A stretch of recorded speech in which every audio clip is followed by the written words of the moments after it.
Hey berries, welcome to the support 12.7 support tier list.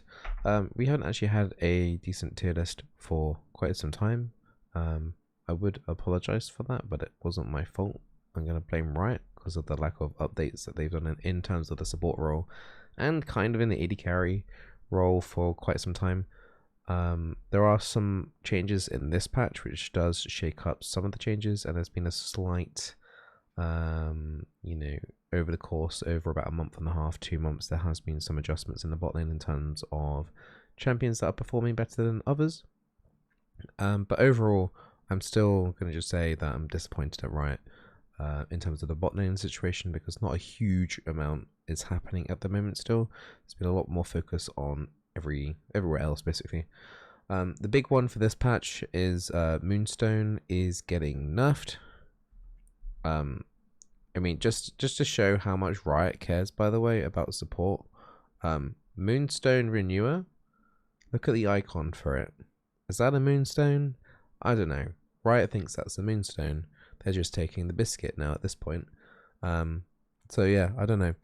Umbroglade also got buffed quite heavily this patch, so we will be talking about a couple of champions that does affect.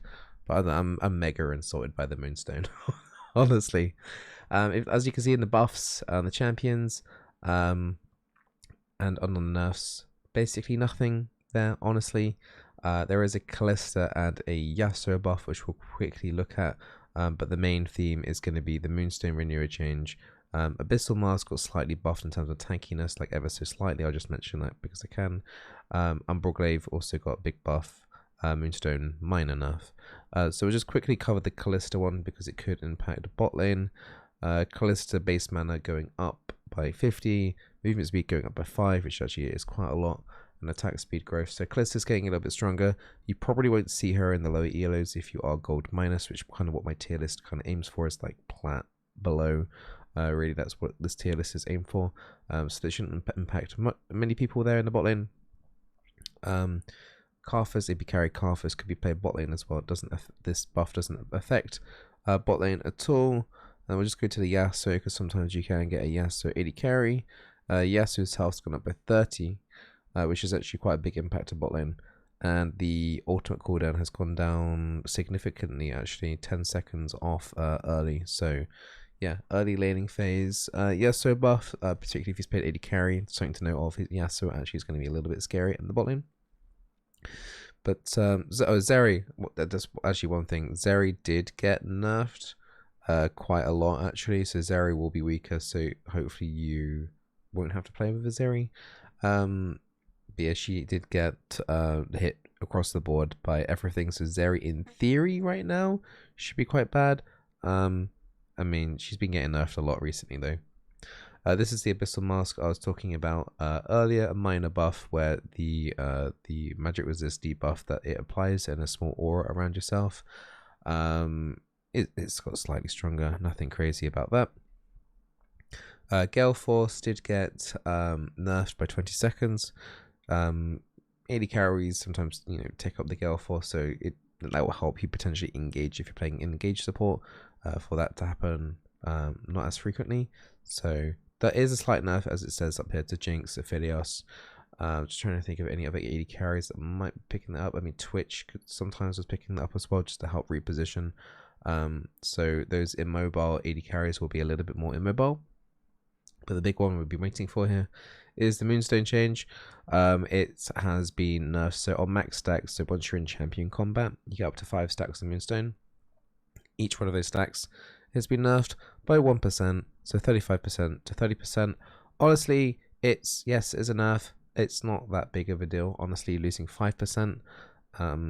Yeah, it's like Moonstone is still really, really good. It does make Shrilliers a little bit more interesting in terms of looking at now, but I think Moonstone is still just about going to be number 1. If they nerf this down to 25%, I think that would bring it down into Shrilliers kind of power range for champions like Soraka and things, and Senna. So then you would allow you to potentially choose whether you want movement speed or healing. But if you're playing like Soraka or Senna, Moonstone is still better. And don't forget, you've still got champions like Nami, for example, which one took it about the tier list.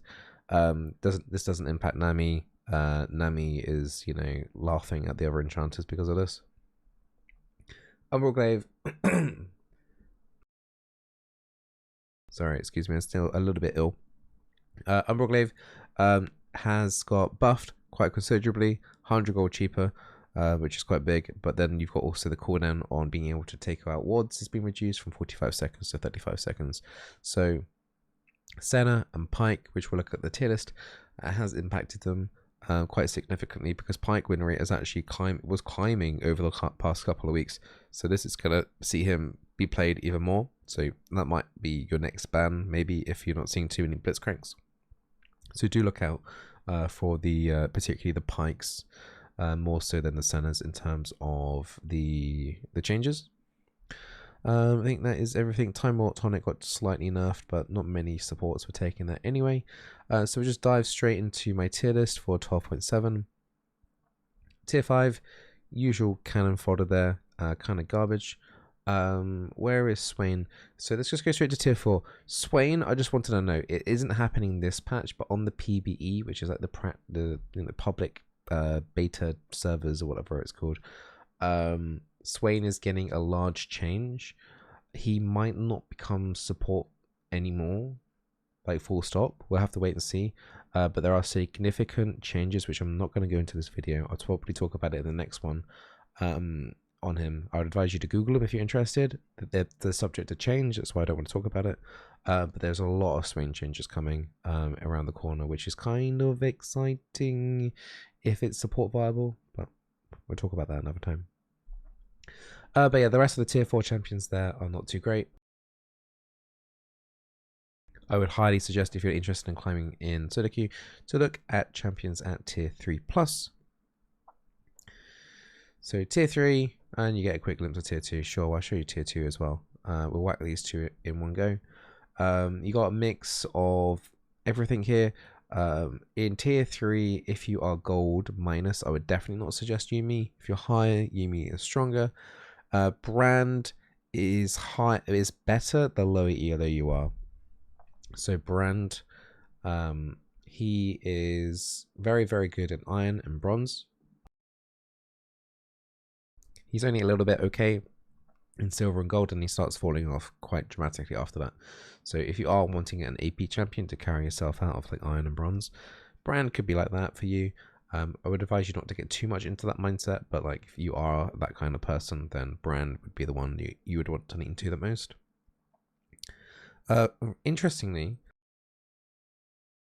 sorry for the coughing. Interestingly, Renata's win rate has gone up quite a lot too. She's doing really, really well across all the elos.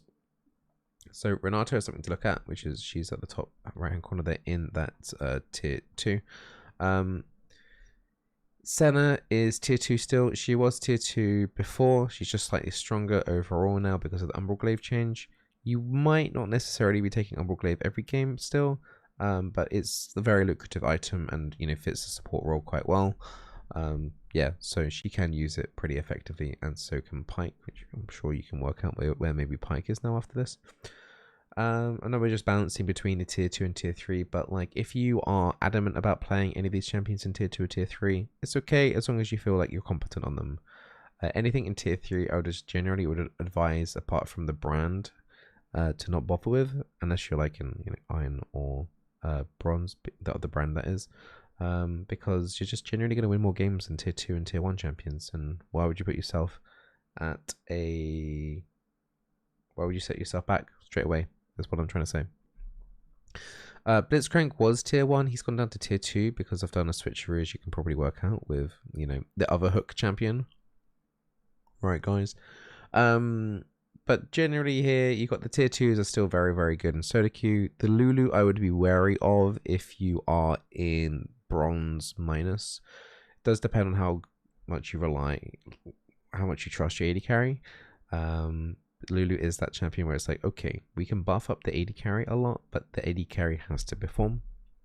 So if your AD carry isn't good enough for that, your Lulu will not be great at all in the game. But she's still very, very good at what she does, and she can hold herself in the lane quite nicely.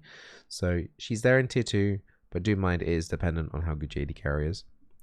And like the Renata, we'll bounce back again to Renata. Like her win rate is really high right now. I would still advise you look to play her against heavy auto attack based teams. You don't want to be picking Renata into a full team of magic leaders. You want people that are going to be doing auto attacks like Thane, Kindred in the jungle, like a Master Yi jungle, those kind of champions. And then you'll get the most benefit out of Renata, particularly once you hit level 11. And then the ult kind of mind control ability works. The duration goes up, so they'll be bashing on their heads against each other for longer. But let's go straight to tier 1. I don't want to hold you for too long. Plus, I'm, slowly, yeah, losing my mind because I'm still ill. But yeah, tier 1. Nami, if I had to choose like one champion that was, definitely stand out here, I think Nami is rock solid right now. Imperial Mandate, Nami she's queen. The Moonstone did get nerfed, so Soraka and Sona do get slightly nerfed this patch, but they're still incredibly strong. I believe Soraka actually had the highest win rate. I think Nami will probably creep up to a #1 slot, maybe even Pike. Both of those two, the Pike and the Nami, are going to be very, very good this patch. So if you're like thinking, okay, I only want to play like 2-3 champions this patch, I would highly recommend Nami. Nami's pretty easy to play overall. I've got loads of coaching guides on her on the YouTube channel. If you have a look on the channel for those. Pike might be a little bit harder to play if you are in that like bronze iron kind of situation. Once you feel like your mechanical skill goes up a little bit more, then the Pike is a really good option. And then like Soraka and Sona are not that difficult to play honestly overall. Once again, I've got lots of coaching guides, sessions with people on all of the champions in tier 1, so have a look at that if you're not sure how to play those. Plus I've got guides, I think, from this season of those champions on the YouTube channel. But yeah, Soraka, Sona, very, very easy to play. Zyra is she's doing very well as well. She's definitely the best mage AP to play again right now. Lux is like a close second. But she is slightly harder to play than Lux. For some people, the plants are kind of hard to understand. So don't feel bad if you're having to resort to go back to Lux if you can't handle the Zyra. But if you can, take your time with it, learn a couple of tricks on the Zyra from my Zyra support guides, you'll do really well. And honestly, she's not that hard to play, right? She's not that bad to play. Well, I hope you guys enjoyed these tier lists. And I'm glad to be bringing them back. I'm slowly, dying. And don't forget to follow if you enjoyed the content. And I'm streaming on Twitch, probably, if you're watching this, maybe.